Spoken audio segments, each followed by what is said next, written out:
말세 고통하는 때가 이른다 그랬죠. 그래서 말세라고 하는 것은 그야말로 마지막 시대, 마지막 시간인데 하나님이 창조하시고 또 시간이 흘러서 세상의 시간이 멈추는 거는, 끝나는 거는 예수님의 재림이죠. 그러니까 예수님의 재림 때, 그때, 그러니까 지금과 미래, 그때 말세에 어떤 일이 있느냐면 고통이 이른다 그랬습니다. 고통이라고 하는 것은 그야말로 뭐 조금 아픈 거, 여기서부터 시작해가지고 굉장히 많이 아픈 거, 이런 게 있는데, 그래서 고통이라는 말은 성경에서 보면 어디서 쓴 말이냐면 귀신 들린 사람, 그 중에도 이제 제일 상태가 안 좋은 사람이 군대 귀신 들린 거죠. 군대 귀신 들린 사람의 그 모습, 그 사람의 그 고통, 그거를 표현하거든요. 그래서 그 사람이 일단 집이 없어요. 정상적으로 집에서 살지 않죠. 그래서 무덤가에 산다, 무덤. 무덤. 우리 같으면 매장인데 어떻게 무덤가에 사느냐. 거기는 주로 이제 석회, 굴, 뭐 이런 데다가 이제 그 시신을 갖다 넣잖아요. 우리처럼 매장하는 게 아니고. 그러니까는 자연 지형에 따라서 사람이 살 수 있죠. 그런 데가 살고요. 그 다음에 이제 소리를 지른다 했죠. 소리 지른다는 얘기는 정상적인 게 안 되니까 그냥 막 고함을 지르고 그렇게 하는 거죠. 그리고 이제 자해한다. 자기 몸을 스스로 해쳐가지고 이렇게 살상하고 하는 이런 걸 하는 거 자해하는 거죠. 이제 이렇게 되니까 굉장히 싸납고 그 사람의 삶의 질로 말하면 뭐예요? 아주 빵점이죠. 그런 아주 어려운 자리에 있게 된다. 그러니까 주변에 그 사람 옆에 갈 사람이 없죠. 정상적인 사람이 거기 가면 괜히 겁나잖아요. 가질 않잖아요. 그러니까 그런 고통, 그런 건데. 그래서 이 고통의 실체가 뭐냐라고 할 때 우리가 이제 어디 몸이 아파요 그러면 금방 알아차리잖아요. 배 아파요, 머리 아파요 이렇게 알아차리잖아요. 그 마음이 아파요 그러면 그 마음이 아픈 거에 대해서는 조금 찾아내기 어려워요.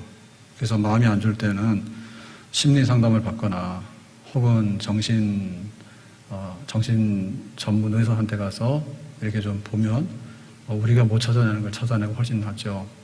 마음의 고통이 찾아내기가 좀 어렵잖아요. 근데 우리 삶의 고통이라고 하는 것은 살아가면서 우리가 다 느끼는 건데요. 사실 이게 어마어마 거대한 거예요. 전쟁이 한번 싹 오고 나면 전쟁의 시대를 사는 사람은 고통 많이 받습니다. 불행합니다. 그리고 지금은 먹을 게 그래도 넘쳐나는데요. 먹을 게 넘쳐나는 세상이 불과 얼마 없었어요. 항상 배고픔에 쫓기고 시달리면서 살았거든요. 그러니까 이제 기근이 오고 흉년이 오게 되면 또 한번 사람이 싹 쓸려 내려가고요. 그래서 이 고통이 너무너무 많아요. 그러니까 우리가 그 행복하기를 원하고 또 축복하기를 원하고 잔치하잖아요. 그러면 잔치하는 날 빼놓고는 전부 다 고통의 시간이라 봐야 돼요. 그래서 이 고통의 실체를 찾아내는 게 정말 어려워요. 그래서 이게 어디서부터 고통이 와서 어느 정도가 돼 있기 때문에 이거를 치료해야 되고 고쳐야 되느냐에 대해서 참 어려워요. 그러니까 철학을 하는 사람은 철학의 관점에서 고통을 해결하려고요. 정치하는 사람들은 현실적인 정치 행위를 통해서 고통을 해결하려고 그래요. 그런데 성경에서 보면 하나님께서 우리의 고통을 너무나 잘 아세요. 말세에 이 고통이 왜 오는지 알거든요. 그건 죄 때문에 오는 거란 말이에요. 하나님 뜻대로 살지 못하는 것 때문에 이 말세에 고통이 쏟아진다. 그래서 그 고통이 쏟아지는데 첫째 모든 것의 출발점은 뭐냐면 자기 사랑이라 했죠. 자기 사랑. 그러니까는 하나님을 섬기고 이웃을 사랑하라. 그게 이제 하나님의 말씀의 요약이죠. 십계명의 요약이잖아요. 그런데 그거를 뒤집어 놓는 게 뭐냐면 자기 사랑이에요. 그러니까 내 돈 돼 가지고 내 마음대로 쓰고 내 입이 터졌으니까 할 말 다 하고 또 내가 하고 싶은 대로 취향이 있으니까 다 한다. 누가 나한테 간섭할 거냐. 이렇게 얘기를 하잖아요. 근데 간섭을 해야 되죠. 하나님이 간섭을 해야지 되고 이웃이 간섭을 해야 되는 것이지 내가 왕자고 공주인데 내 세상이다. 다 내 위주로 내 하고 싶은 대로 다 한다. 만약에 우리가 그걸 섬기잖아요.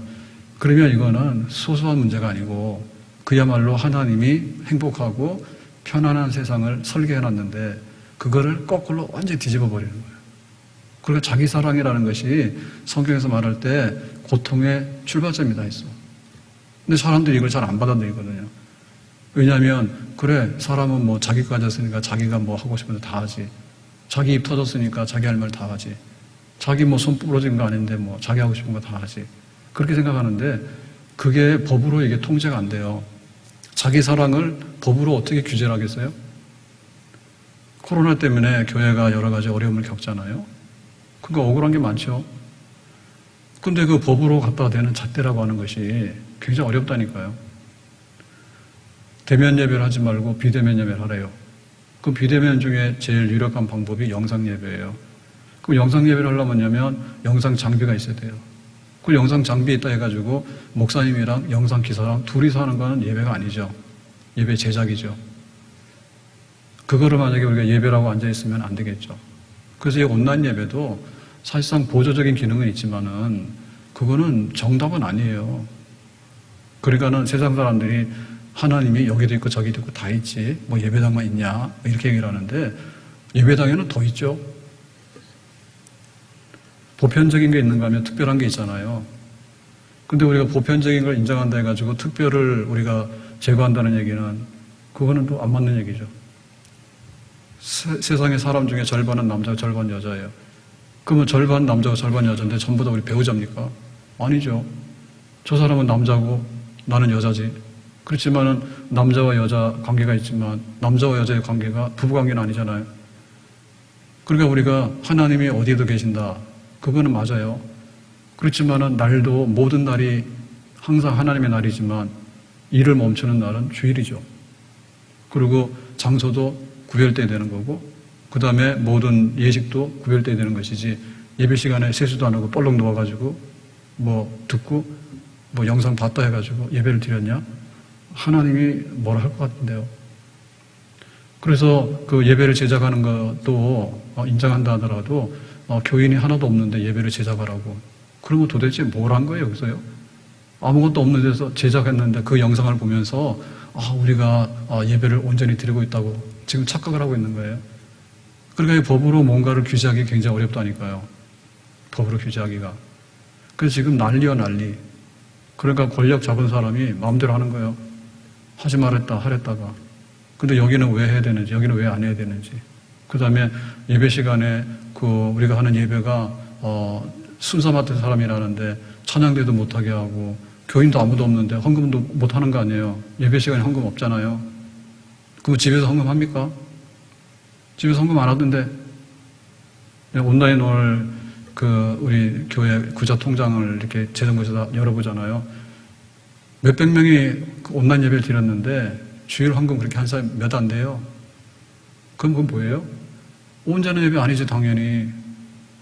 온전한 예배 아니죠. 알아서 하세요. 본인 손해요. 예배를 어떻게 규정하는가는 교회의 권한이지. 그리고 내가 이런 예배를 드리고 싶지만은 그거는 네 마음이지.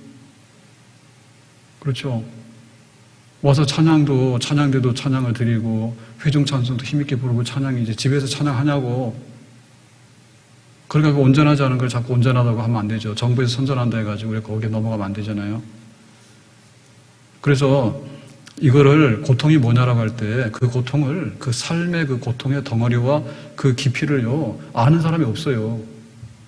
그냥 내가 살기 힘드네 이 정도지. 세상이 살기 힘드네 이 정도지. 그 삶의 고통의 무게와 그 고통의 분량과 그 고통의 깊이와 그 고통을 어떻게 하면 해결할 것인가 모른다니까. 왜? 죄인이 허우적허우적대고 있는데 그걸 알 것 같으면 고통을 뭐하러 받아요? 고통 받을 필요가 없지. 그래서 이 성경에서 말하는데 자기 사랑이 고통의 출발이다. 그 다음에 자기 사랑하면 제일 가까이 등장하는 게 뭐냐면 돈 사랑이라 했거든요. 자기 사랑에 있어서 제일 가까운 게 손잡을 수 있는 게 돈이요. 돈 사랑, 자기 사랑 이 두 개가 딱 잡히면 그야말로 고통의 심연의 깊은 바다에 들어가는 거예요. 거기서부터 나오는 그 고통의 가지수나 이 정도는요 어떻게 말로 다 헤아릴 수가 없어. 내가 고통을 받는데 그 고통을 파고 보면 돈 사랑, 자기 사랑 때문에 온 거라니까. 그렇다니까요. 자, 그래서 오늘 세 번째로 이 고통의 또 한 가지 요인은 뭐냐라고 할 때 쾌락 사랑하기를 하나님 사랑하는 것보다 더하대. 그래서 하나님 사랑에 자기 사랑이 들어오면 고통이고요. 하나님 사랑에 돈 사랑이 들어오면 고통이고요. 하나님 사랑에 쾌락 사랑이 들어오면 고통이에요. 그래서 이 하나님 사랑하는 것은 되게 약해. 물에 물 탄 듯 미지근해가지고 뭔지 몰라.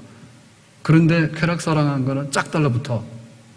그러니까 우리가 육체를 가지고 있는데 죄를 범하지 않았으면 하나님 사랑하는데 쫙 달라붙어. 그래가지고 졸졸졸졸 하나님 따라다닌다니까. 에덴 동산에서 죄 짓기 전에 인간은 하나님을 늘 찾으면서 하나님께서 야 오늘 더운데 잘 지냈냐 그러면 별일 없이 잘 지냈어요. 이렇게 하면 탁 붙었다니까. 그런데 죄를 짓고 나니까 이게 떨어졌잖아요. 그러니까 어디로 갔냐 하면은 인간의 그 본성적인 것 중에서도 아주 자극적이고 짜릿한 거, 쾌감, 쾌락 여기에 달라붙었어. 그러니까 죄라고 하는 것은 굉장히 추상적인 말이거든요. 그러니까 자기를 사랑하는 게 죄고요. 돈 사랑하는 건 죄고요. 쾌락 사랑하는 게 죄예요.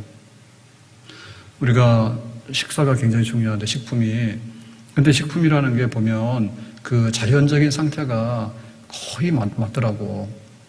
여름에는 수박이 달달한 게 맞는 거고요. 그죠? 사과는 새콤달콤하게 맞는 거 그래요. 그런데 그거를 좀 모자라다 보니까 사람들이 욕심이 나가지고요. 여기다 조미료를 써요. 간을 쓴단 말이에요. 간을 쓰다 보니까 이게 점점 진해지는 거예요. 그래서 매운맛인데 우리나라에서 매운맛은 외국 사람들이 먹을 정도가 못 되는 거예요. 엄청 매운 거예요.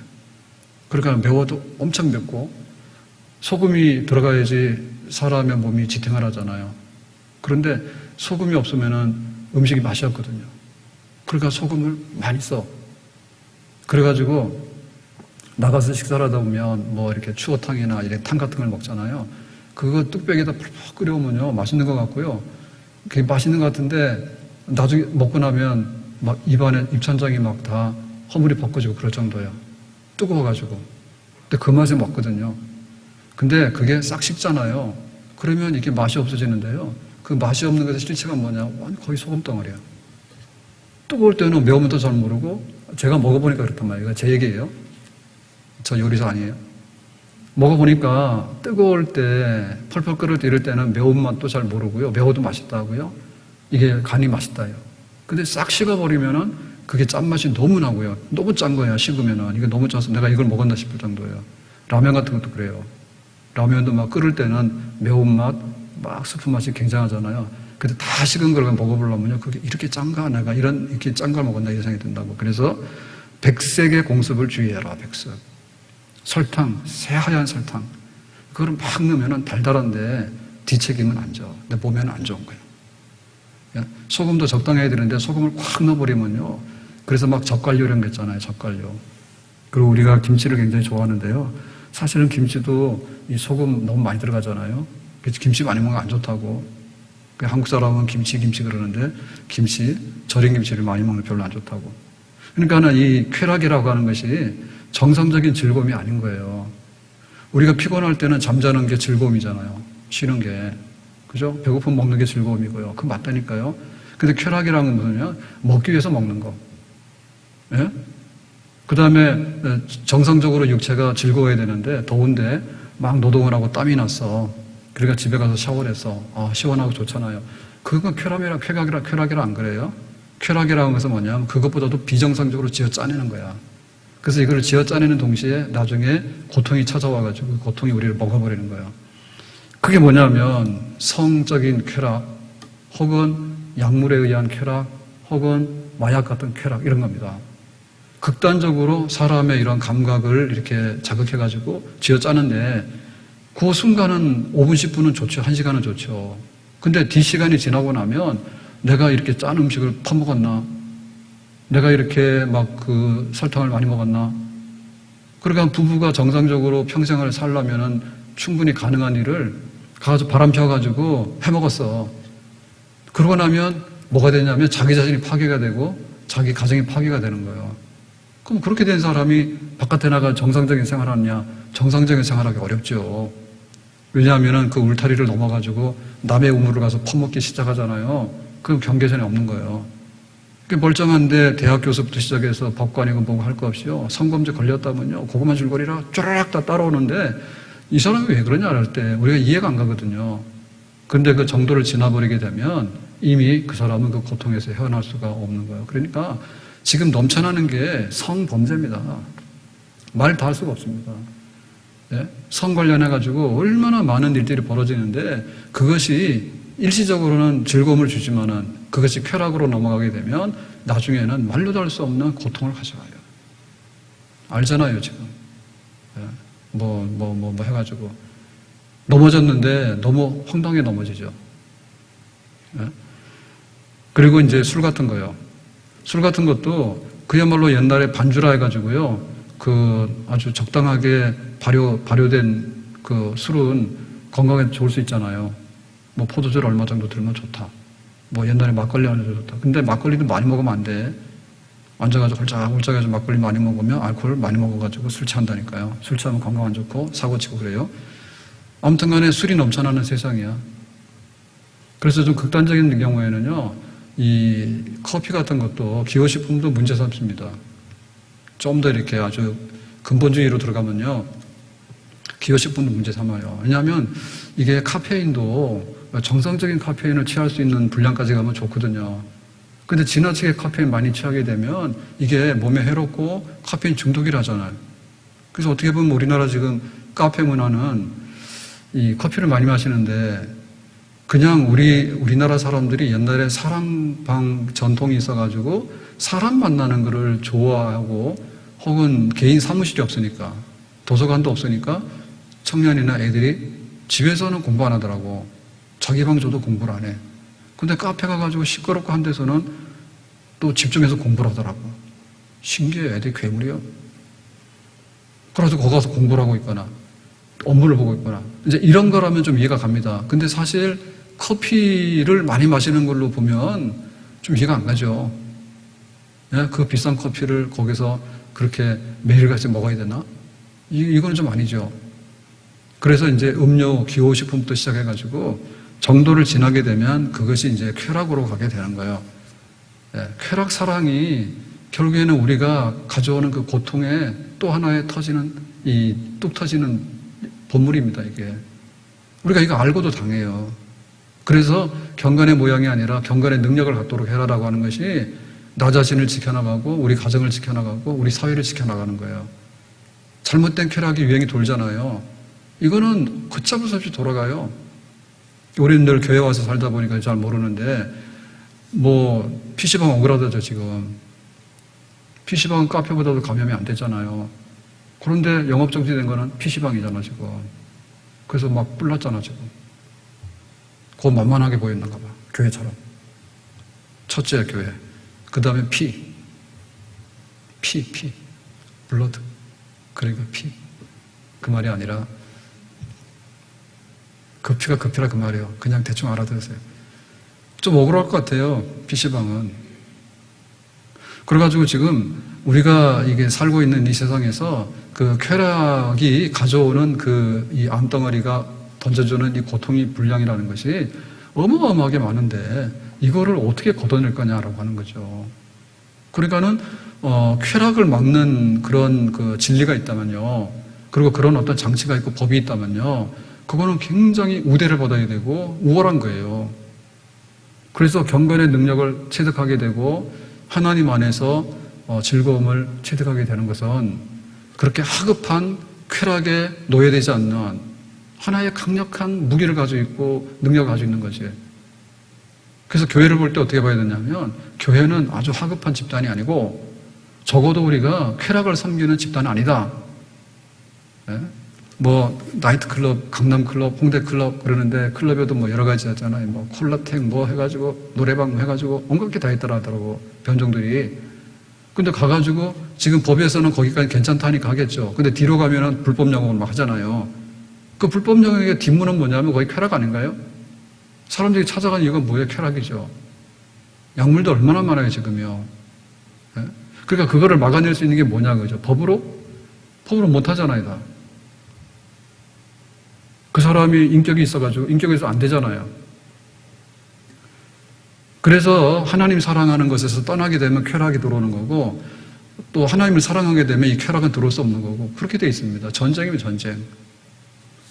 자, 그래서 성경에 보면 쾌락을 사랑해가지고 고통받은 사람들 얘기가 나오고 그 시대가 나오는데 한번 찾아보면 이런 거죠. 우리가 이제 삼손과 들릴라 얘기를 많이 하잖아요. 그러니까 여러 가지 면에서 볼 수 있지만 삼손이 들릴라를 사랑한 것 같아. 근데 들릴라는 진짜 삼손을 사랑 안 했어. 아무튼 간에 삼손이 여자를 많이 따라다녔는데 마지막에 들릴라를 찾아가가지고는 망했어. 세상에 허구한 많은 여자들 중에 왜 들릴라를 찾아갈까? 이상하죠? 그러니까 그 들릴라에게 빠져가지고 얼마나 삼손이 재미가 있었는지 모르지만 하나님 앞에 약속한 나시린의 비밀, 나의 힘의 원천은 나시린은 머리카락을 자르지 않아요. 삭도를 대지 않아요. 예? 그 비밀을 알려줘가지고는 자기의 목숨을 다 내놓은 거 아니에요. 쾌락과 자기 목숨 바꾼 거 아니에요. 하나님과 약속을 쾌락으로 바꿔버렸고 자기의 힘의 능력의 원천을 쾌락과 바꿔버렸잖아요. 말도 안 되는 짓을 한 거지, 삼손이. 그러니까 나중에 잡혀가지고 눈이 뽑히고 연자맷돌을 돌리는 노예 신세가 됐잖아요. 삼손 대표적이죠. 그 여자한테 빠져가지고 사실은 여자한테 사기당한 거예요. 들릴라가 삼손 안 좋아했어요. 근데 이 사람 이렇게 해가지고 돈에 팔아넘기려고 기회를 보고 있었던 거죠. 그리고 사사시대가 왕이 없는 시대고 제멋대로 사는 시대잖아요. 암묵한 시대잖아요. 그래서 이 삼손 얘기하고 짝을 이뤄서 나오는 그 사건이 있는데 그게 뭔가 하면 한 레위인에게 첩이 있었다라 얘기해요. 레위인은 12지파 중에서요, 구별된 지파고 또 하나님의 그 거룩한 일을 수종두는 사람들이 레위 지파예요. 찬양대도 하고 등등 여러 가지를 하는데. 근데 이 사람 중에 첩을 뒀어. 그러니까 왜 레위인이 첩을 뒀나 모르지. 이 여자 쾌락에 좋아서 그런가 봐. 그랬는데 이 첩이 바람을 피워.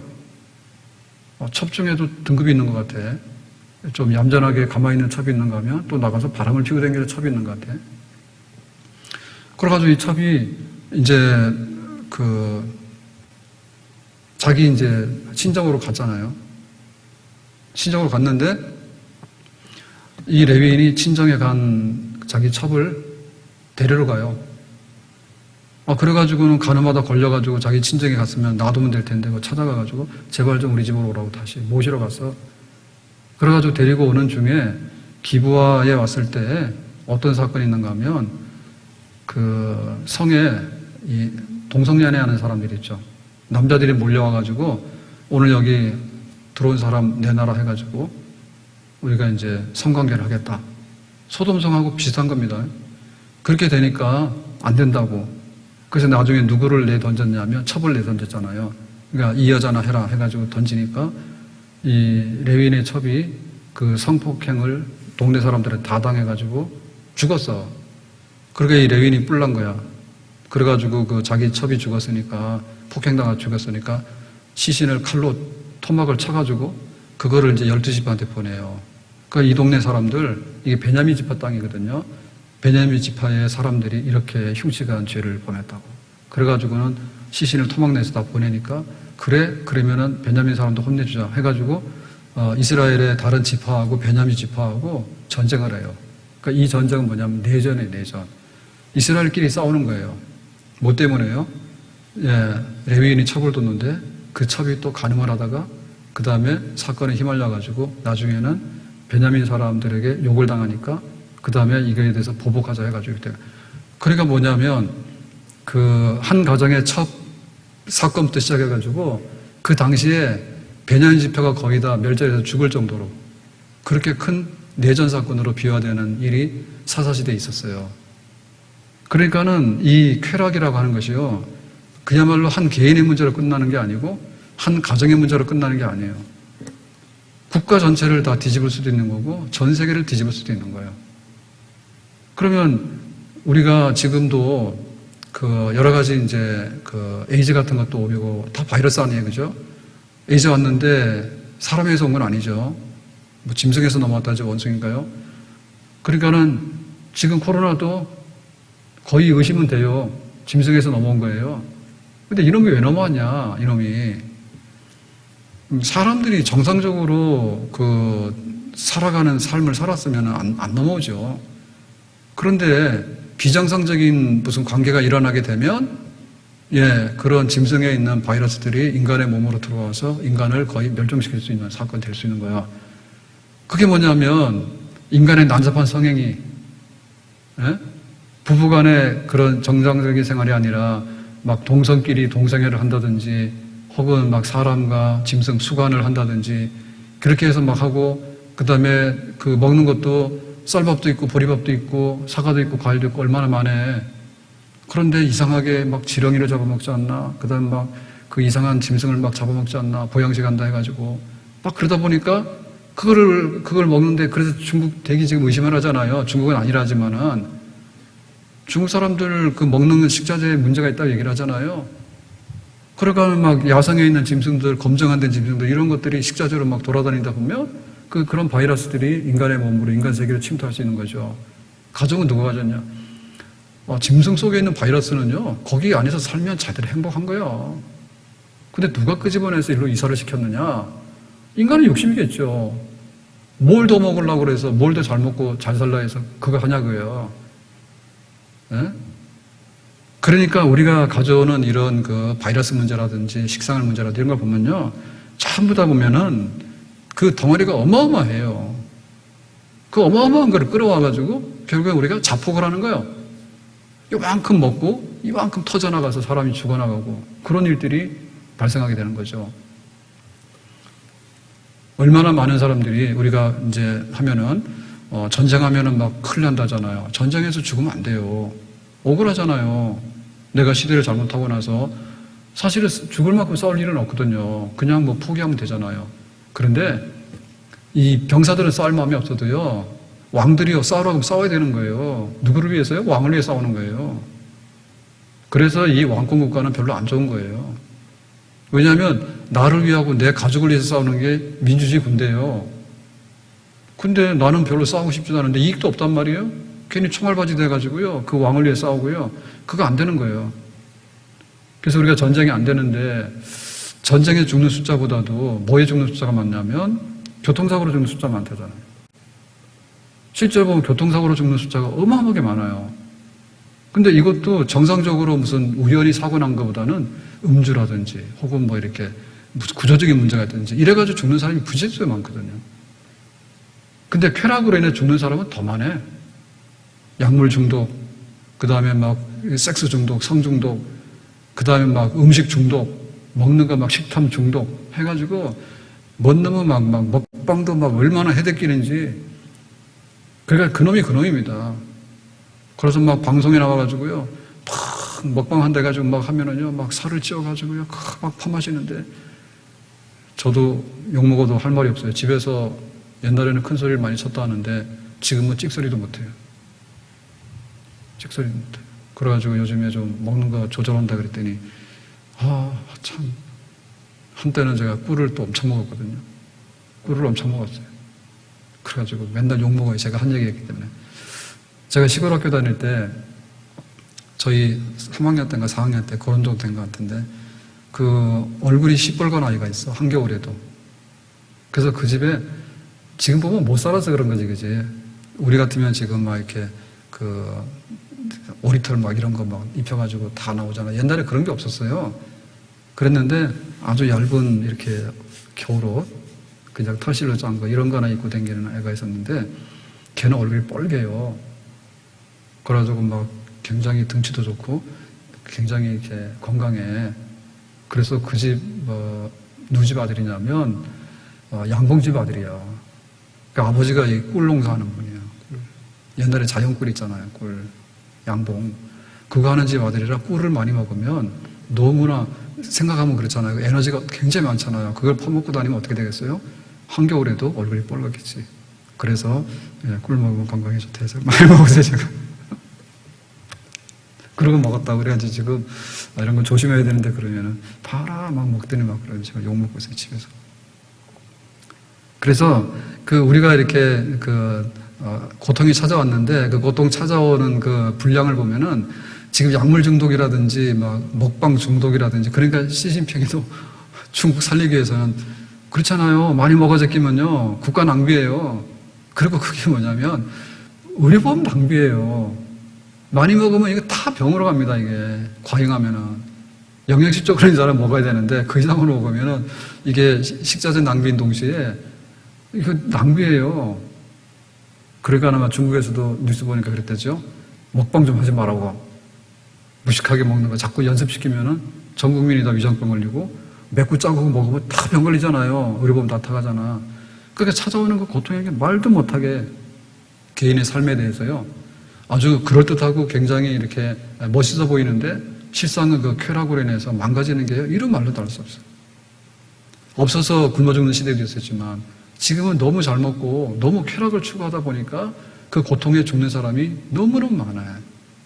그리고 가정 안에 돌아가서 가정의 문제를 보면요. 정말 부부간에 잘못돼가지고 쾌락을 하다가 외도하다가 잘못되고 너무 많아.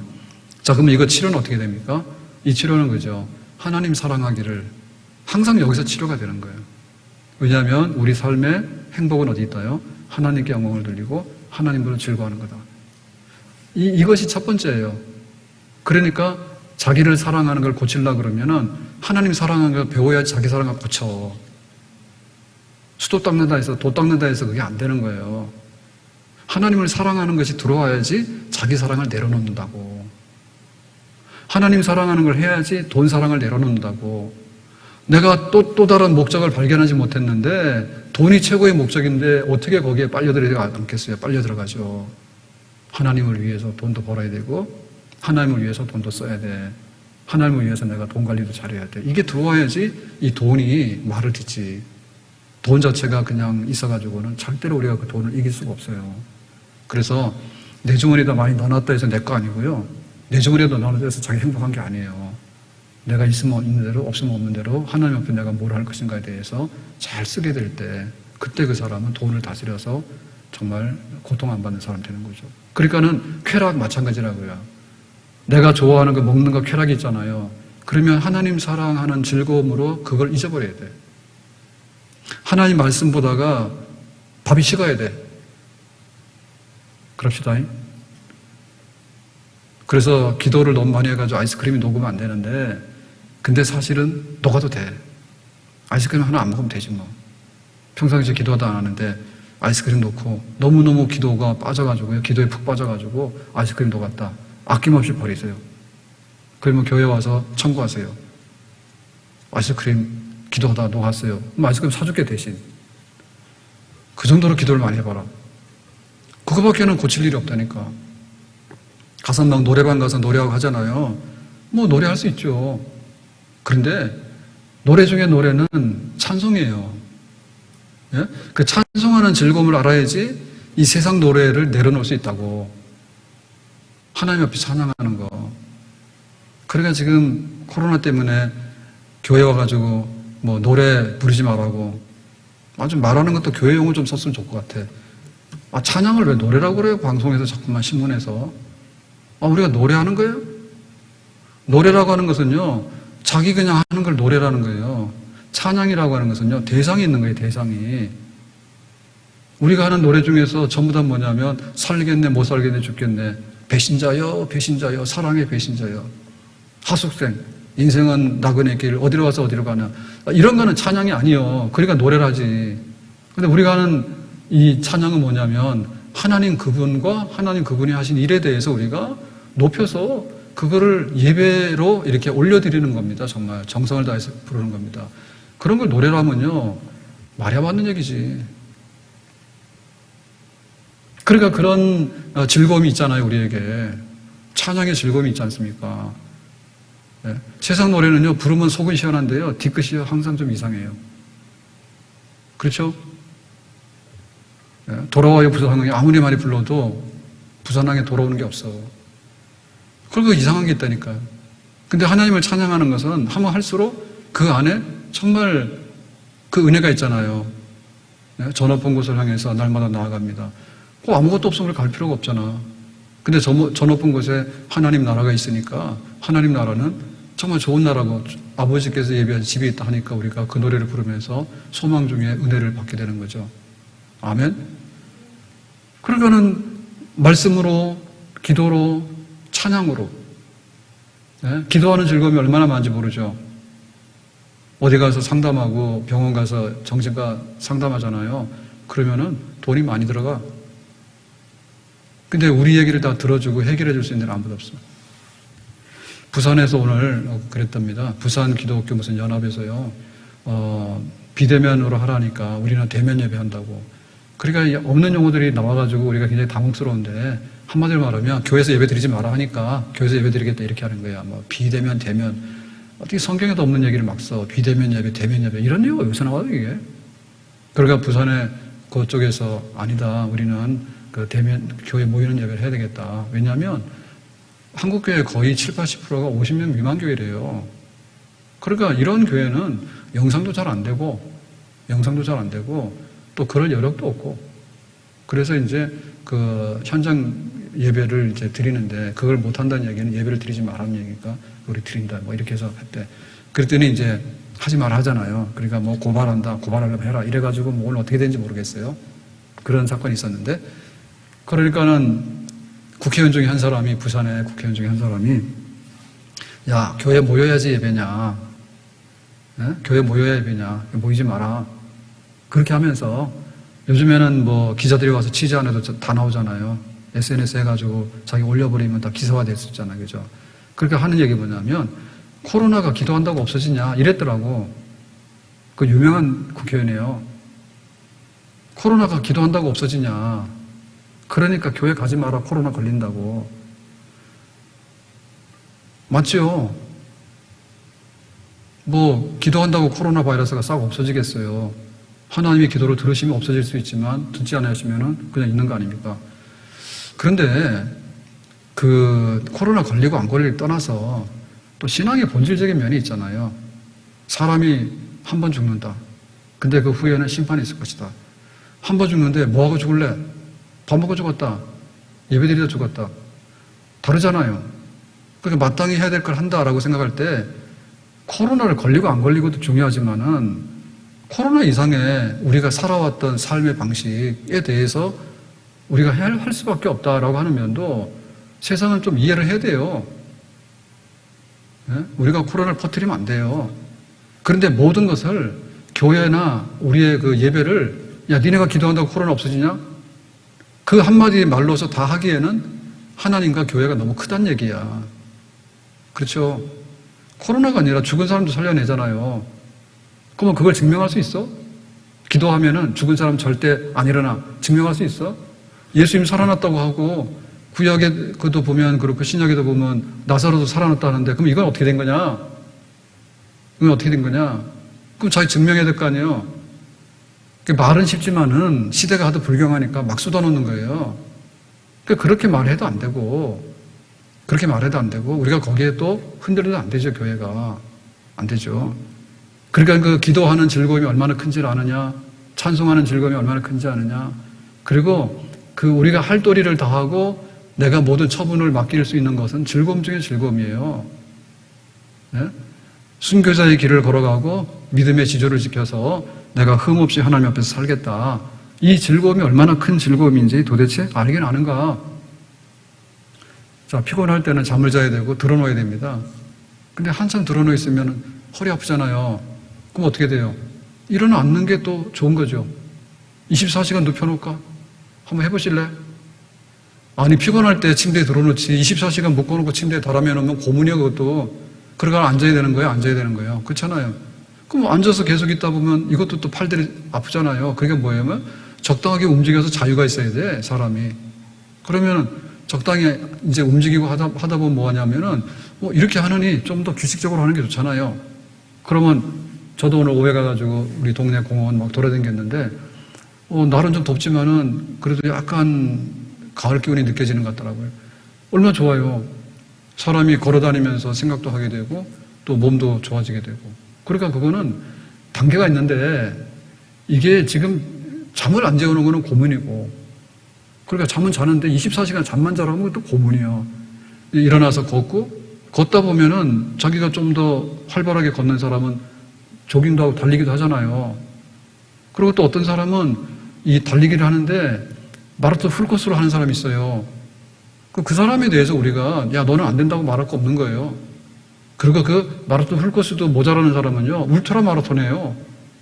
그래가지고 막 2박 3일 동안에 잠 안 자고 계속 달린다든지, 혹은 이 철인 3종, 이번에 사건 난 선수 있잖아요. 철인 3종. 수영하고 사이클하고 달리기. 이런 거 섞어서. 그러니까 이런 것도 하는 사람은요, 우리는 잘 안 하지만은 이게 또 이게 보편적인 경기가 된다니까요. 뭐가 되냐면 우리나라의 국민소득이 많이 높아지잖아요. 그러면은 먹고 살기 힘든 사람은요, 달리기나 수영할 수가 없어요. 그런데 굉장히 생활이 안정되다 보면 건강을 위해서 자기의 평생 운동을 하는데 수영하는 사람이 있고 사이클 하는 사람이 있고 달리기 하는 사람이 있단 말이에요. 마라톤 하는 사람이 있단 말이에요. 그럼 이거를 섞어가지고 많은 사람들이 평상시에 그런 운동을 하는 거예요. 그럼 뭐가 나면 선수가 나오는 거예요. 그냥 취미생활하는 아마추어가 아니라 그 중에서 시합을 나가는 선수가 나오고 그런 경기가 종목이 형성이 되는 거예요.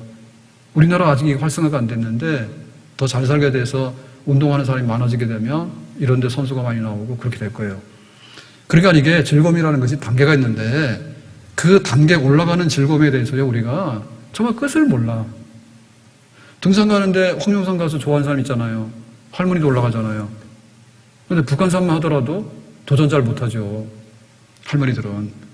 그런데 북한산도 요즘에는 뭐냐면 너무 많이 가니까 직장 끝나고 한 2-3시간이면 다 가거든요. 웬만큼 이렇게 올라갔다 내려갔다 한단 말이에요, 북한산은. 그러니까 퇴근하고서 야간에 산행하는 사람들 그렇게 많대요. 즐거움인 거예요. 우리의 생활이 나아진 거야. 옛날에는 퇴근하고 나면 가서 막 전체로 막 먹고 싶지도 않은데 가가지고 단체 회식을 해서 기어이 술을 먹여가지고 막 여자 직원도 데리고 가게 되고 막 그런 식으로 문화가 그랬잖아요. 지금 그렇게 안 해. 밥도 잘 안 먹고 하더라도 개인적으로 가서 운동을 하거나 등산하거나 이렇게 해서 자기의 즐거움의 이 높이나 즐거움의 이 내용을요 점점 끌어올리는 거예요. 그런 쪽으로 가야 되지 쾌락적으로 하면 안 된다고. 그러니까 형편없는 사람들은 성매매합니다. 가서 멀쩡하게 생겼는데 성매매를 하거나 아니면 아주 권력이 있어요, 이 사람이. 근데 가가지고 뭐 성추행 비슷한 거 막 하는 거예요.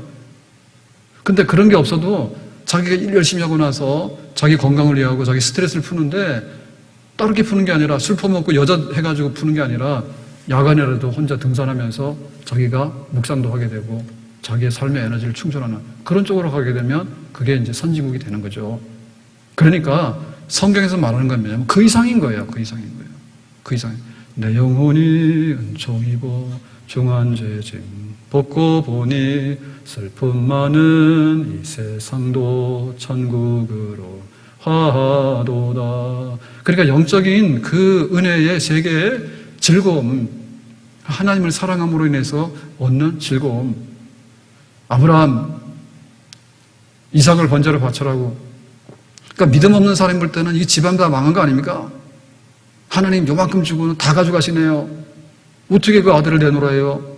그런데 아브라함은 다 바쳤잖아요. 욥은 어떻습니까? 욥이 잘 살았는데 하나님께서 사탄이 시험하는 거 허락하니까 다 걷어갔잖아요. 그렇지만은 아들을 바치는 즐거움이 있는 거고 욥이 고난을 당해도 그걸 이겨나가는 즐거움이 있는 거예요. 그러니까 하나님 너무해요. 나 하나님 안 믿을래요. 오늘로 교회 졸업이에요. 그게 아니죠. 주신 자도 여호와시요 가진 자도 취하신 자도 여호와시니 하나님 앞에 내가 다 받아들일 수 있습니다. 그리고 믿음의 대장보가 돼서 나의 갈 길을 오직 그가 하시나니 그가 나를 단련하신 후에는 내가 정금같이 나옵니다. 그리고 가잖아요. 다윗이 얼마나 어려움이 많았어요. 그런데 그때마다 다윗이 이겼던 건 뭐냐면 사건 해결한 게 아니에요. 사울왕에게 미움받기도 하고 정말 그 어려움이 많았지만 하나님을 사랑하는 분량이 다른 사람보다 많았다니까. 하나님 사랑하는 분량이 많았다고. 하나님을 통해서 얻는 그 은혜의 분량이 많았다고. 그것으로 인해서 못 먹고 쫓겨다니고 굉장히 아주 그냥 위기 상황 가운데 처해 있었지만은 그래도 쾌락의 그 사랑에 빠지는 사람보다는 그 하나님과의 경건하게 주고받았던 그 은혜의 분량이 시편에 고스란히 나타나게 되고 다윗의 찬양 속에 다 드러나 있잖아요. 얼마나 행복하고 얼마나 만족스러운 삶을 영적으로 누리며 살았는가. 다윗도 그렇게 살았죠. 아멘. 우리가 고통받지 않아야 된다. 내가 좀 잘 살아야 되겠다라고 생각하는데 이거는 저걸 알아야 돼. 쾌락의 범주에서 머물다가는 항상 우리가 그 고통 속에 걸려들어가지고 헤어날 수가 없어. 쾌락하고 멀리는 곳에 정말 하나님 안에 즐거움이 있고 하나님 안에 영혼의 복락이 있는 우리가 그 세계로 주소를 옮겨서 우리가 거기서 뿌리를 내리지 않으면 우리는 이 세상에서 온전하게 잘 살 수가 없어요. 생각해 보세요. 잘생겼다 해가지고 행복합니까? 아니죠. 돈 가졌다 해서 행복합니까? 아니죠. 권력 있다 해서 행복합니까? 아니죠. 그 뿌리를 가보면요, 그거 아닌 거예요. 우리는 가진 거랑 겉에 있는 걸 가지고 자꾸 얘기를 하는데요. 내가 먹고 마시고 막 술도 먹고 내 하고 싶은 거 다 하고 다니면 내가 행복하다 생각하잖아요. 고통 덩어리요. 하나님 사랑하는 거. 그 안에 우리의 진정한 만족과 이 말세의 행복이 있는 줄로 믿습니다. 교회는 힘이 있어요. 우리 성도들이 내가 가진 게 없처럼 이렇게 보이지만은 결코 세상 사람들에게 비추어서 그렇게 모자라거나 불행한 사람들이 아니에요. 우리가 거기에 세뇌당하면 안 돼요. 그리고 만약에 우리가 그걸 못 찾았다면요, 진짜 교회 와가지고요, 껍데기만 보고 다니는 거야. 내가 하나님 믿는데 하나님께서 부스러기 주는 거는 받았는데 진짜 알매기를 못 받은 거예요. 쾌락 사랑하는 것보다 하나님 사랑해야지 네가 복이 있다라고 하는 것을 못 받았단 말이에요. 교회는 모여야 돼요. 그걸 교회는 은혜를 사모해야 돼. 하나님을 사랑합니다. 그래서 막 그랬더만 하나님 사랑하는 것이 그렇게 미미해가지고 어떻게 되냐고. 예? 전철 겁나서 어떻게 타고 다니겠어 내일부터. 교회에 대한 공포심은 엄청나게 불어났단 말입니다. 교회 가면 병 걸려서 죽을 것처럼 얘기해가지고. 이진희 장님 내일 출근하실 거예요? 전철 옆에 사람 있죠? 겁나서 어떻게 할 거예요? 분명히 옆에 와서 다 할 텐데. 장로님 키가 크니까 그래도 괜찮겠다, 그죠? 왜? 마스크 쓰고 위에서 내려잡아서 숨 쉬면 밑으로 다 내려가니까. 키 작은 사람들 바이러스가 위로 안 올라올 것 같은데. 네, 안전하시겠습니다. 네. 마트도 가야 되는데 마트는 어떻게 가냐 겁나가지고. 그러니까 교회를 이렇게 약하게 생각하지 말고 우리가 살아가는 행복의 원천이 하나님 앞에 있는데 이 말세지 말에 그런 아주 특별한 그 백성들 모여가지고 기름 부어서 복준 그런 곳이 바로 교회입니다. 우리가 하나님 잘 섬기고 비록 1주가 될지 2주가 될지 모르겠지만 할 거 똑바로 합시다. 예배 드리고 성대 교제를 하고 교회 와서 밥 먹고 손잡는 건 못했지만 집에서 전화하고 핸드폰 하는 거 다 하잖아요. 다 하고 또 영상 예평지 통해서 훈련 다 하고 그리고 교회에 대해서요 헌금도 하세요. 왜 안 해요? 다 해가지고 교회가 존재하도록 하고 교회 일이 또 흥하도록 하는 일에 우리가 할 도리를 다 해야 되겠죠. 그리고 전도하는데도 왜 못해요? 얼마든지 할 수 있죠. 지금은 코로나 때문에 교회 가는 사람도 막아야 된다고. 아니죠. 진리의 말씀은요 그때 다 퍼져나가는 거예요. 교회 오는 건 나중에 오더라도 우리가 이런 아주 난국 시대를 살아가면서 참 믿는 게 있어야 되지 않겠냐고. 그리고 이런 질병과 전쟁이 세상에서 그칠 날이 없었다고. 뭐 하나 믿어야 되지 않겠냐고. 그래서 이번에 이걸 보면서 바이러스도 하나 못 감당해가지고 쩔쩔매는데 앞으로 어떻게 할 거냐고. 우리에게 찾아오는 죽음은 어떻게 할 거냐고. 죽음은. 그 다음에 미래는 어떻게 할 거냐고. 국가가 책임지냐고. 병원도 책임 못 져. 그러니까 하나님밖에는 우리에게 안식처가 없다고. 그렇게 해가지고 우리가 평상시에 전도할 수 있는 거 할 수 있는 거죠. 계속해서 교회가 살아서 하나님 앞에서 할 도리를 다하는. 그래서 하나님 앞에서 보장받는 교회, 그런 성도의 삶이 되기를 예수님의 이름으로 축복합니다. 기도합시다. 오늘 주신 말씀과 같이 쾌락사랑 대신에 하나님을 사랑하고 하나님 사랑하는 백성 안에 주는 축복을 드리며 이 말세지마를 복 있게 살아가기를 원합니다. 예수님의 이름으로 기도합나이다. 아멘.